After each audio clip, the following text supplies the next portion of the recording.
Hello everyone, welcome to my YouTube channel study with J09। तो आज का session है झारखंड का क्षेत्रीय राजवंश। झारखंड का क्षेत्रीय राजवंश में मैंने मुंडा शासन व्यवस्था के बारे में बताया है। ठीक है, मुंडा शासन व्यवस्था, तो मुंडा वंश की स्थापना किसने की थी, उसके बाद नागवंश।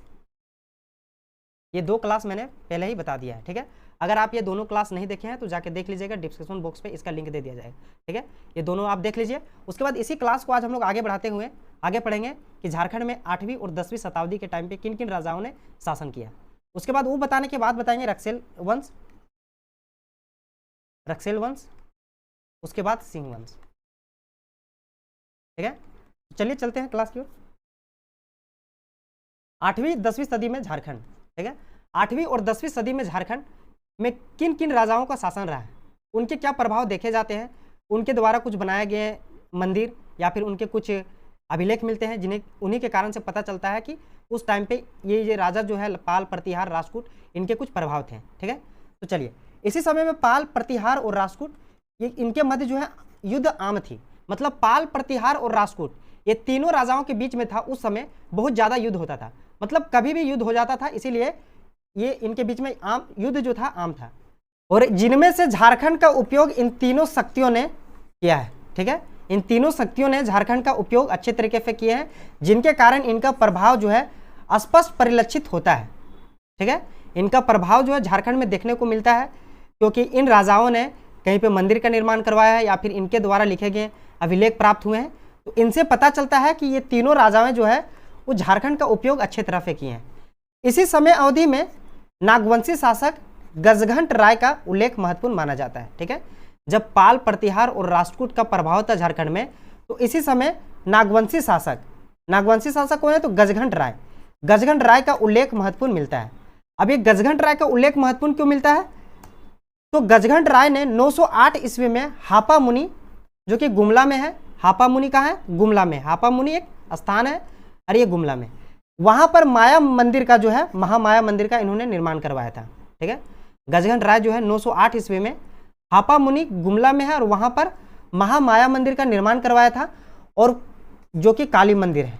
महामाया मंदिर कौन सा मंदिर है, वहां पर भगवान काली मंदिर को स्थापित किया गया, और जिनका प्राण प्रतिष्ठा जो है हरिनाथ द्वारा कराया गया था। ठीक है, गजघंट राय ने 908 ईस्वी में हापा मुनि में महामाया मंदिर का निर्माण करवाया, और महामाया मंदिर में जो है भगवान काली माँ का मंदिर, काली माँ को स्थापित किया, और जिन्होंने प्राण प्रतिष्ठा किसने किया था, तो हरिनाथ द्वारा प्राण प्रतिष्ठा किया गया था। प्राण प्रतिष्ठा का मतलब क्या होता है, जो पुरोहित पूजा पाठ करके और अच्छे से जो कर्म कांड होते हैं वो करने के बाद भगवान को स्थापित करते हैं, उनको कहा जाता है प्राण प्रतिष्ठा। ठीक है, तो काली मंदिर का प्राण प्रतिष्ठा किसने किए थे, तो हरिनाथ द्वारा किया गया था।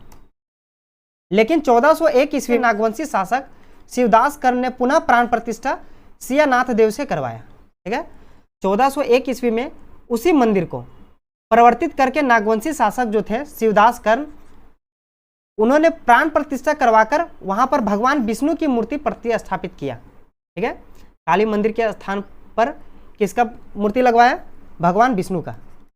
और ये जो प्राण प्रतिष्ठा करने वाले व्यक्ति कौन थे, तो सियानाथ देव थे। सियानाथ देव से उन्होंने प्राण प्रतिष्ठा करवाकर भगवान विष्णु की मूर्ति स्थापित करवाया।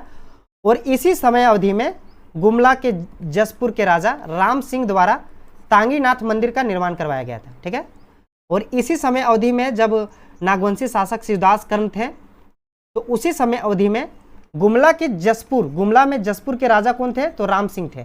राम सिंह द्वारा टांगीनाथ मंदिर का निर्माण करवाया गया, और यहाँ आप देख सकते हैं टांगीनाथ मंदिर किस टाइप का है, यह है टांगीनाथ मंदिर। नेक्स्ट चलते हैं, प्रतिहार का प्रभाव। ठीक है, इस समय काल में प्रतिहार वंश के शासक महेंद्र पाल का अभिलेख इटखोरी चतरा से प्राप्त होता है।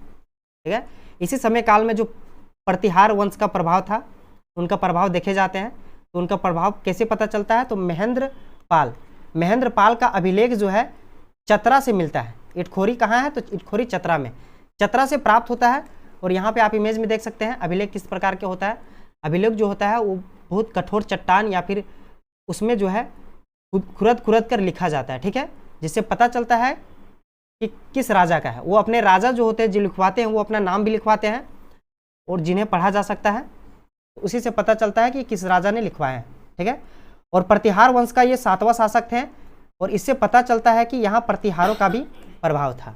ठीक है, ये जो महेंद्रपाल कितनावें थे प्रतिहार वंश का शासक, तो 7वां शासक थे। और यही जो है अभिलेख के कारण पता चलता है कि झारखंड में प्रतिहार का प्रभाव था। आगे चलते हैं, पाल प्रभाव। इस काल में रजरप्पा में छिन्नमस्तिका मंदिर स्थापित की गई, जो संभवतः बौद्ध के वज्र योगिनी के रूप माना जाता है। ठीक है, और इसी काल में रजरप्पा में छिन्नमस्तिका मंदिर का स्थापना किया गया, और संभवतः माना जाता है, मतलब कंफर्म नहीं, संभवतः उनसे मैच करता है, बौद्ध धर्म के वज्र योगिनी का रूप माना जाता है। जैसे कि आप यहाँ पे इमेज देख सकते हैं, बौद्ध धर्म के वज्र योगिनी का किस प्रकार रूप है, भगवान काली माँ की तरह है। ठीक है, और इन्हें से पता चलता है कि ये छिन्नमस्तिका मंदिर में जो काली माँ का मंदिर स्थापित किया है वो बौद्ध धर्म के वज्र योगिनी का रूप माना जाता है।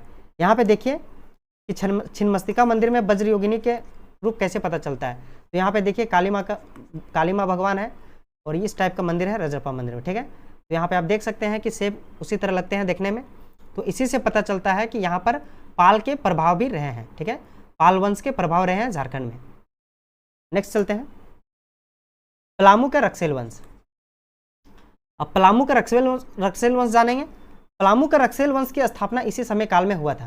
ठीक है, 8 से 10वीं शताब्दी के टाइम पे पलामू का रक्सेल वंश की स्थापना हुआ था, जो कि ये राजपूताना वर्तमान में राजस्थान से रोहतासगढ़ होते करते हुए आए थे। ठीक है, पलामू के जो रक्सेल वंश थे वो अपने आप को राजपूत मानते हैं। ठीक है, वो अपने आप को क्या मानते हैं, राजपूत, जो कि वर्तमान राजस्थान से रोहतासगढ़ होते हुए, रोहतासगढ़ कहाँ है, तो रोहतासगढ़ बिहार में है, बिहार से होते हुए झारखंड में प्रवेश किए थे।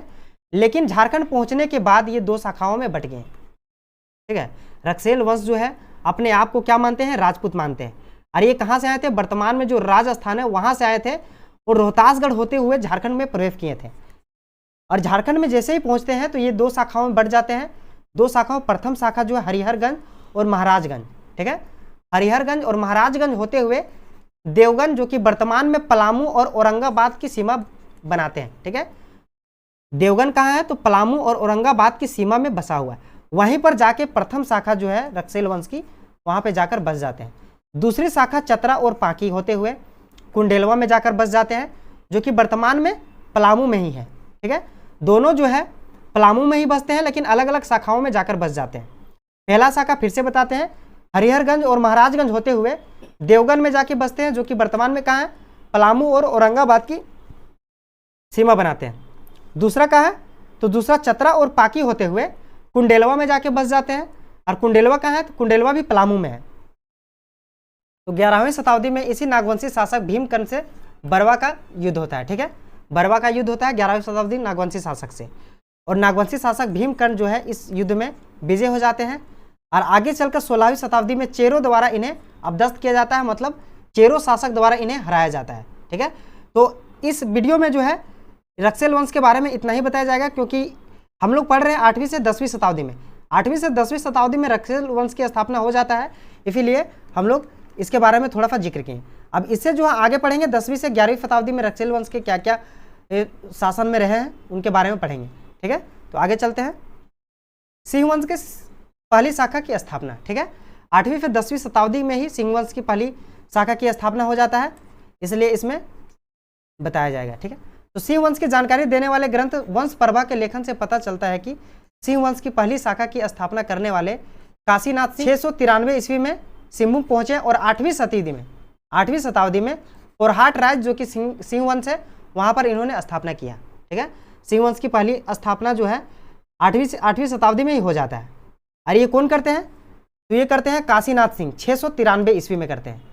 और ये जो है सिंहभूम पहुंचते हैं और 8वीं शताब्दी में पोरहाट पहुंचते हैं। पोरहाट में जाकर सिंह वंश की पहली शाखा स्थापना करते हैं। और इनकी जानकारी कहाँ से मिलता है, तो इनकी जानकारी जो मिलता है वंश परवा ग्रंथ से। वंश परवा ग्रंथ में इनकी जानकारी मिलता है। और यह माना जाता है कि राजपूताना जो कि वर्तमान राजस्थान से झारखंड पहुंचे थे। ठीक है, यह माना जाता है कि ये राजपूताना लोग थे और ये वर्तमान जो कि राजस्थान से झारखंड पहुंचे थे। तो 10वीं और 11वीं सदी में झारखंड में नागवंश। ठीक है, तो अभी कुछ देर पहले हम लोग ने पढ़ा 8वीं और 10वीं शताब्दी के बारे में।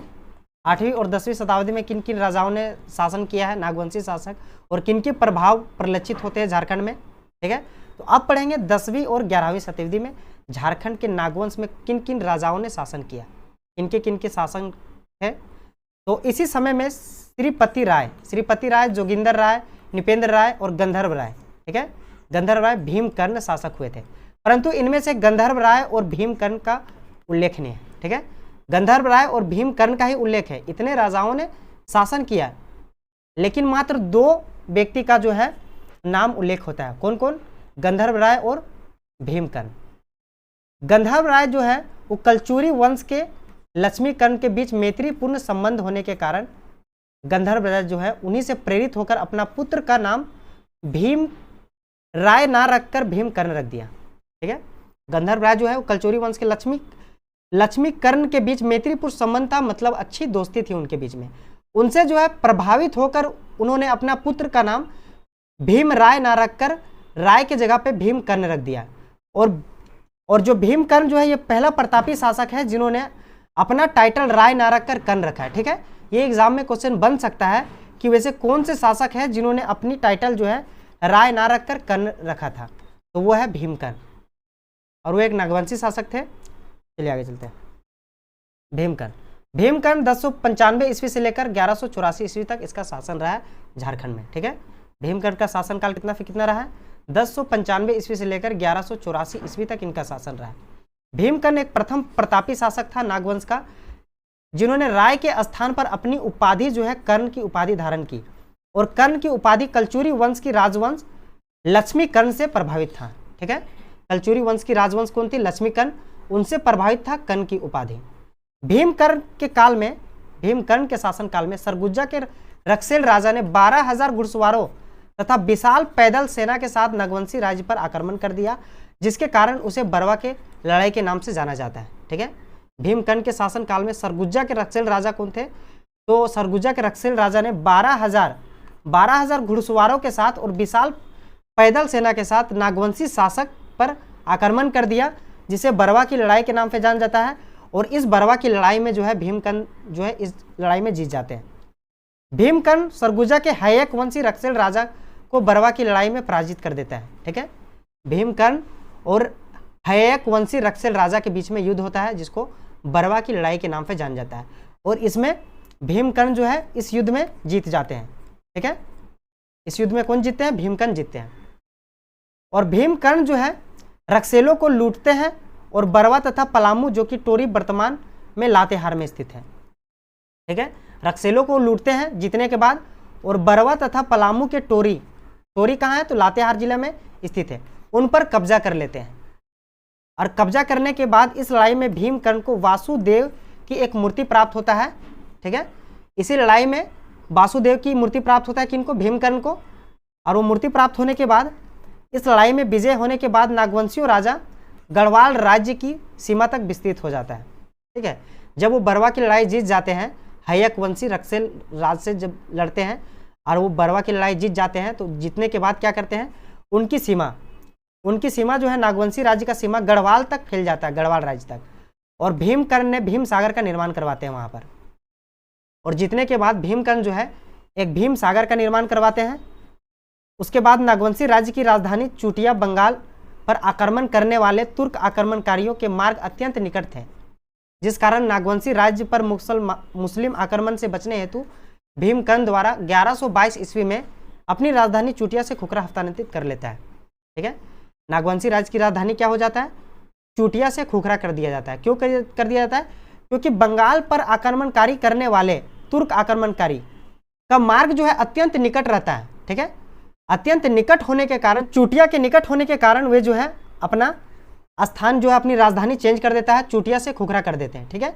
उन्हें डर होता है कि वहां से अगर तुर्क आक्रमणकारी अगर वहां से गुजरेंगे तो अगर सामने वहां पे दिखा तो उन पर आक्रमण कर सकते हैं, ठीक है। तो वो उससे बचने के लिए भीमकर्ण क्या करते हैं? 1122 ईस्वी में अपनी राजधानी चूटिया से चेंज करके खुखरा कर देते हैं, ठीक है। चूटिया से चेंज करके खुखरा कर देते हैं, और कौन करते हैं? तो भीमकर्ण द्वारा 1122 ईस्वी में किया जाता है। अब आते हैं नेक्स्ट शिवदास कर्ण नागवंशी राज्य का एक प्रमुख शासक था। इनके बारे में मैंने पीछे भी आपको बताया है। शिवदास कर्ण जो है 1401 ईस्वी में गुमला के घाघरा में हापा मुनि मंदिर की स्थापना किया था, ठीक है। आपा मुनि के पास जो है एक मंदिर की स्थापना किया था, जिन पर उन्होंने भगवान विष्णु की प्रतिमा स्थापित करवाई थी। और शिवदासकर ने इस मंदिर का जो है सियानाथ देव के हाथों भगवान विष्णु की प्रतिमा स्थापित करवाया था। ठीक है, भगवान विष्णु की प्रतिमा स्थापित करने के लिए वो पुरोहित का नाम क्या था? सियानाथ देव था। इन्होंने ही प्राण प्रतिष्ठा कराकर भगवान विष्णु की प्रतिमा स्थापित कराई थी। और सियानाथ देव एक मराठा ब्राह्मण थे। ठीक है, सियानाथ देव जो है वो एक मराठा ब्राह्मण थे। नेक्स्ट चलते हैं, प्रतापगण।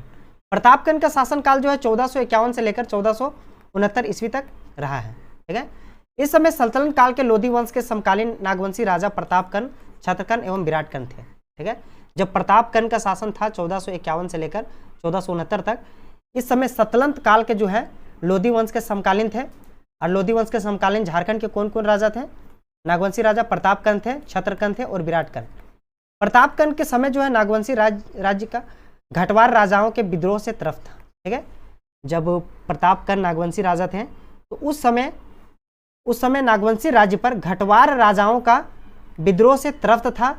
और इसी समय तमाड़ के राजा नागवंशी राज्य की राजधानी खुखरागढ़ की घेराबंदी कर प्रतापगण को किले में बंदी बना लिया गया था। ठीक है, इसी समय तमाड़ के जो राजा ने नागवंशी राज्य की राजधानी खुखरागढ़ की, उन्होंने घेराबंदी कर लिया था। और घेराबंदी करने के बाद प्रतापगण को क्या किया था? उनको किले में बंदी बना लिया गया था। और फिर प्रतापगण इस बंदी से मुक्त पाने के लिए खेरागढ़ के खरवार राजा बागदेव सिंह की सहायता लेनी पड़ी थी। ठीक है, प्रतापगण जो है उनको किले में बंदी बना लिया गया था। और इस किले से उन्हें छुड़ाने के लिए, मतलब बाहर निकलने के लिए, उन्होंने खेरागढ़ के खरवार राजा कौन थे? तो बागदेव सिंह थे, उनकी सहायता लेनी पड़ी थी। फिर बागदेव सिंह ने तमाड़ के राजा को पराजित करके परिणाम स्वरूप करपूरा का क्षेत्र उसको पुरस्कार के रूप में दिया गया था। फिर बागदेव सिंह जो है तमाड़ के राजा को पराजित किया और उन्हें बाहर निकाला, प्रतापगण को बाहर निकाला, जिस कारण से उनको कर्णपुरा क्षेत्र पुरस्कार में दिया गया था बागदेव को। छत्रगण का शासनकाल 1469 से लेकर 1496 ईस्वी तक रहा है। ठीक है, छत्रगण का शासनकाल जो है झारखंड में कितना से कितना तक रहा है? तो 1469 से लेकर 1496 ईस्वी तक रहा है। छत्रगण जो है लोधी वंश के समकालीन एक प्रतापी नागवंशी राजा था। ठीक है, छत्रगण जो है वो लोधी वंश के समकालीन, मतलब जब लोधी वंश का शासन चल रहा था उस समय छत्रगण झारखंड के एक प्रतापी नागवंशी शासक था। छत्रगण के काल में भगवान विष्णु की मूर्ति कोराम्बे में स्थापित की गई थी, जिससे प्रभावित होकर बंगाल के जो प्रख्यात वैष्णव संत थे चैतन्य महाप्रभु, वो मथुरा जाते समय 16वीं शताब्दी के आरंभ में पंच परगना क्षेत्र में रुक जाते हैं। ठीक है, छत्रगण के शासनकाल में भगवान विष्णु की मूर्ति स्थापित की जाती कहाँ? कोराम्बे में। और इस भगवान की मूर्ति से बहुत ज्यादा प्रभावित कौन होते हैं? तो बंगाल के प्रख्यात वैष्णव संत चैतन्य महाप्रभु प्रभावित होते हैं। और ये जब मथुरा जा रहे होते हैं तो 16वीं शताब्दी के आरंभ में ही ये पंच परगना क्षेत्र में रुक जाते हैं और इन्होंने चैतन्य चरितामृत की स्थापना करते हैं। और चैतन्य चरितामृत जो है इसमें झारखंड के भौगोलिक आकार का बहुत अच्छे तरीका से वर्णन किया है। ठीक है, चैतन्य चरितामृत जो है इनके अनुसार चैतन्य महाप्रभु संथाल परगना के कई गांवों में ठाकुर बाड़ी की स्थापना की है। ये बहुत ज़्यादा इंपॉर्टेंट हो जाता है कि ठाकुर बाड़ी की स्थापना किसने किया है? तो चैतन्य महाप्रभु द्वारा ठाकुर बाड़ी की स्थापना संथाल परगना क्षेत्र में कई गांवों में किया है। और इसका पता कैसे चलता है? तो चैतन्य चरितामृत के अनुसार पता चलता है, जो उनके द्वारा लिखे गए थे। ठीक है, चैतन्य महाप्रभु ने झारखंड के क्षेत्र में वैष्णव मत का प्रचार प्रसार भी किया था। तो आज के इस वीडियो में इतना ही रहने दीजिए, वीडियो बहुत ज़्यादा लंबा ना हो जाए, इसलिए इतना ही अच्छा है। नेक्स्ट वीडियो में आपको और भी इसके आगे बताया जाएगा। तो अगर वीडियो आपको अच्छा लगा है तो लाइक कीजिए, शेयर कीजिए और चैनल को सब्सक्राइब कीजिए। Thank you.